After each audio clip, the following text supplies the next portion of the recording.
మన చుట్టుపక్కల ఉన్న వాళ్ళందరూ కూడా మనల్ని చూసి భయపడే విధంగా మన క్యారెక్టర్ ఉండాలంటే మనము దేవుని మీద ఆధారపడు వారమై ఉండాలి. 2వ దినవృత్తాంతాల గ్రంథం 17వ అధ్యాయం 10వ వచనంలో యూదా దేశము చుట్టూ ఉండు దేశముల రాజ్యములన్నిటి మీదకి యెహోవా భయం వచ్చినందున వారు యెహోషాపాతుతో యుద్ధము చేయకుండిరి. యెహోషాపాతు అనే గొప్ప రాజు యూదులను పరిపాలించేటప్పుడు ఆ రాజు ప్రతి యుద్ధానికి ముందు దేవునికి ప్రార్థించిన తర్వాతే డిసిషన్స్ తీసుకునేవాడు. ఒకానొక యుద్ధంలో అయితే నువ్వే మాకు దిక్కు, నువ్వు తప్ప మాకు దిక్కు లేదు అని దేవుని వేడుకున్నప్పుడు వీళ్ళు యుద్ధం చేయకుండానే యుద్ధంలో విజయం పొందుతారు. సో యెహోషాపాతు వెనకాల ఎవరో ఉండి ఆయనకి గెలుపునిస్తున్నారని చుట్టుపక్కల ఉన్న దేశాలందరిలో భయం కలిగి ఎవరు కూడా యుద్ధం చేయడానికి ముందు అడుగేయలేదు. కాబట్టి యెహోషాపాతు పరిపాలించేటప్పుడు చాలా కాలం, చాలా సంవత్సరాలు యూదా దేశం ప్రశాంతంగా ఉంది. మన జీవితాలు ప్రశాంతంగా సాగాలంటే ఏ యుద్ధాలు, ఏ గొడవలు, ఆర్థిక ఇబ్బందులు, సమస్యలు, పోరాటాలు ఉండకూడదంటే మనం దేవునికి మాత్రమే భయపడే వారమై ఉండాలి. యహలోకపరమైన డబ్బును బట్టో, ఆస్తిని బట్టో, సామర్థ్యాన్ని బట్టో, మనుషుల్ని బట్టో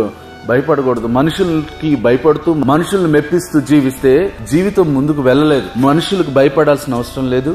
ఈ లోకంలో ఉన్న డబ్బుకి, పవర్ కి భయపడాల్సిన అవసరం లేదు. నీతి కలిగి దేవునికి భయపడుతూ జీవితాన్ని జాగ్రత్తగా, పరిశుద్ధంగా కట్టుకోగలిగితే చుట్టుపక్కల ఉన్న వాళ్ళందరూ భయపడే విధంగా జీవితం ఉంటుంది. చుట్టుపక్కల మీ మీద దాడి చేయాలన్నా, ఆర్థిక సమస్యలు మీ మీద దాడి చేయాలన్నా ఒక అడుగు వెనకేసి ఒక ఆలోచించుకుని మీ మీదకి రావడం జరుగుతుంది. కాబట్టి దేవునికి భయము కలిగి దేవుని మీద ఆధారపడి కష్టాలైనా శ్రమలైనా సరే దేవుని మీదే ఆధారపడగలిగితే మనుషులందరిలో ఉన్నతమైన స్థితి పొందుకోగలుగుతాం. దేవుని భయం కలిగి ఉందాం, అందరిలో ఉన్నతమైన సాక్ష్యం కలిగి జీవిద్దాం. నీతిమంతుడు సింహం వలె ఏ విధంగా జీవిస్తాడో దేవుని మీద ఆధారపడేవారు నీతిమంతులుగా మార్చబడతారు.